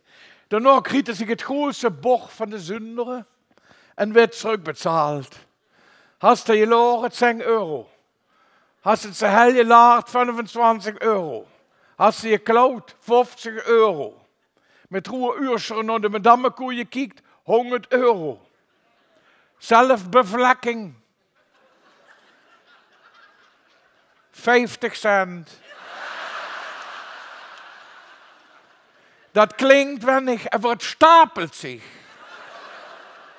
Hast je nog geld om de zang te betalen, dan geht het hemmelspeurtje op. Hast je te weinig Pfenningen, dan werd ze opnieuw geboren. En moet ze terug en moet ze jou werken. Ik stel mich dan in een naadsmerrievuur dat ik gestorven ben. Dat ik bij de baas stond. Ik rechnen af en ik ga 50 cent ze weinig. Het leven van spasbischof is niet allemaal erg makkelijk. Het is de climate change. En nu ziet het aangebroken. Het is queer of queer. Dat is de question. Zelf had ik ook jans lang in een vrouwenliefje zitten. En toen word ik geboren.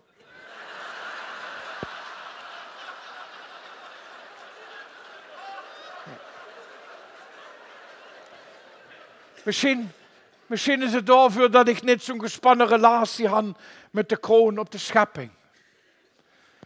Ik wist wat darf niet en wat darf niet. Daar had ik geen last van. Ik had een eemaagd, een vaste maagd, een dienstmaagd in huis. En voor het vrede doe ik alles. Ik ga alles voor hem over. Ik doe wat het vraagt. Ik doe wat ik kan. Ik sta voor uw week nog aan een Frida. Wie lang deest nu nog over de spul? Hast du nog vuilwerk? Ach, zei het bischof, een stuntje. Maar wenn ze mich hulp ziet het vlotter. Ik zei, ging stond, vang ik prima. De Heini is wel getrouwd, hij darf dat. En we hadden nu het veel geluk gehad met de vrouw. Nu het veel geluk. De tweede vrouw is hem zo vlot voetje lopen. Die had de Iertje nog gehaald. Vorig jaar waren nog op eerste Christdag nog een escape room geweest. Ik sta in een escape room, ja, zette enig naar de Schweierman. Maar het doel wordt hetzelfde. Zitten. Hij is nu getrouwd met de schwester van zijn eerste vrouw Celia. Ik zag een helste, dan nog een beetje van die schoonzusje. Nee, zette enig niet, maar ik dacht, wat zou ik mich op mijn leeftijd nog aan een nieuw Schweierman gewennen. Zo zit er maar, het ligt niet immer aan de vrouw. Het ligt toch wel eens aan de man van de vrouw. Het is een afgesnapte oesterhandje, escaleerde wel nu. Een wel waar men zich afvraagt of we überhaupt nog iets darf maken. Ik vind dat het moest meer wie ooit en in het Limburgs plat. En het begint bij u alle neu, bij ons alle neu. Ik stond het morgens ook wel voor het spelen en dan zei ik, Bischof, ik ken dich niet, maar ik scheer dich toch maar. Applaudisseer en laag, jeder dag, voor ikzelf, voor alle mensen die dreckig heet, die leven in armoede en krijg en elend. Dat er daar kunt, dat zie en vierwarm verrast werden door het leven. Los één ding duidelijk zie je, ons past jen het soldatenhelm, verschissen niet met kogelen, Limburgers dragen een narrekap en knallen met confetti.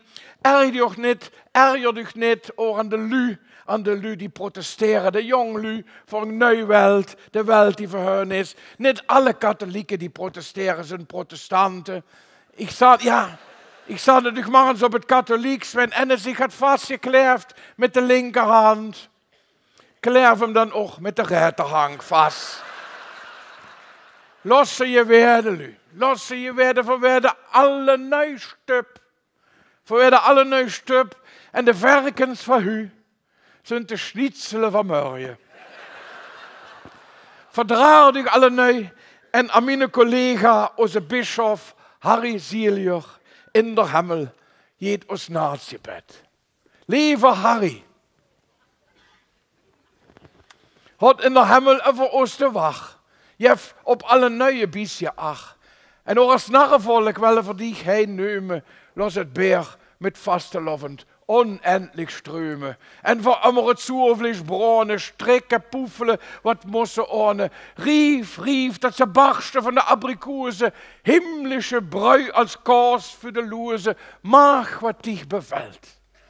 En doe ons niet verjäsen, alleen voorkomen nog niet eisen.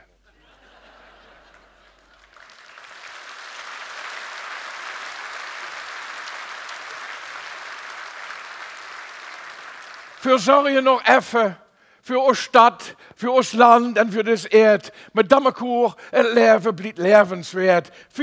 Voor Limburg leefde en loes, met Wieksbrug en beklopte magen versloes. Lever lustig beschwipst, voor eeuwig en van nun af aan, met heilige joeks Allah, vloeia.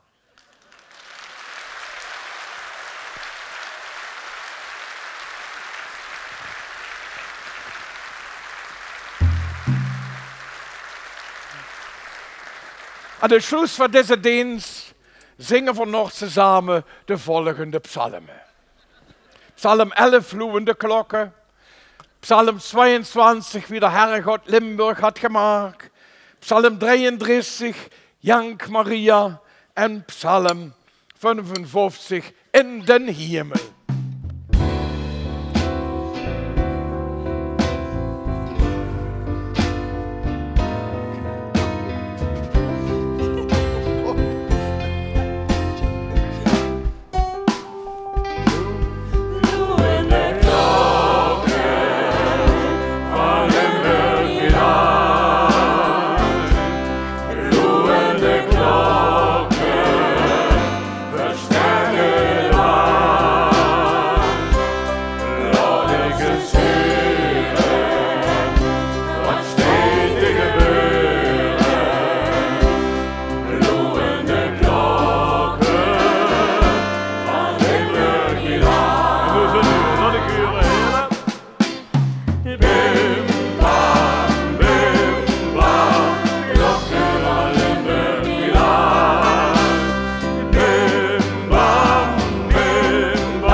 En de liefde, die stieg goed straks. Terwijl niemand je vullen vergeet. En dan zweef ik met die door de hemel, door de zevende hemel met die. En dan zweef ik met die door de hemel, door de zevende hemel met die.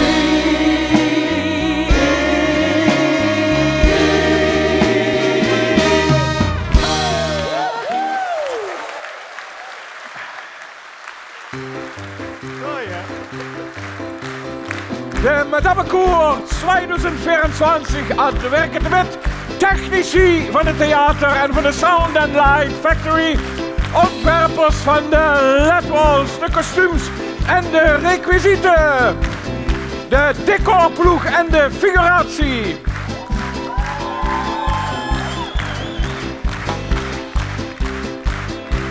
Het Madammekoor Orkest. onder leiding van Bo Jones.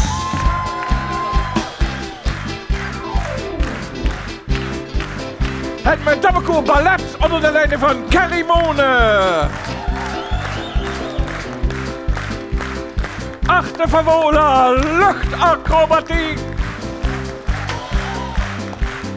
Oer Maastricht, Luc van Lijf. Oes Kerkhoff, Floor Bosman. Oes Uurstroote, Gilbert Petit. Oes Helle, Ramon Clement.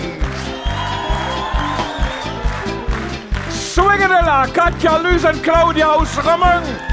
Oestoer en Oesberg. Oesweert, Ton Wolter. Oesrammen, Rezi Kouwmans. Oes Elkero, Mark Hermans. Oes Kerkhoornherle, Joost Meis. Oes Kerkhoff, Verkousen. Onze floormanager van vanavond, Erik Hermans. En net zoals jij onze regisseur, hij is Rudy Wiedek.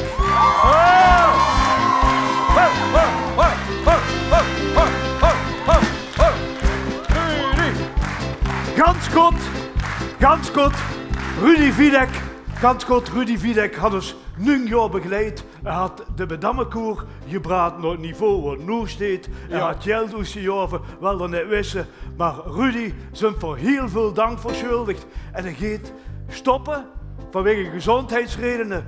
En daarom zou ik één keer willen vragen. Goed voor hem staan en geef hem daarvoor een applaus. Rudy Wiedek! Beslissen, beslissen. Kom maar. Sluiten.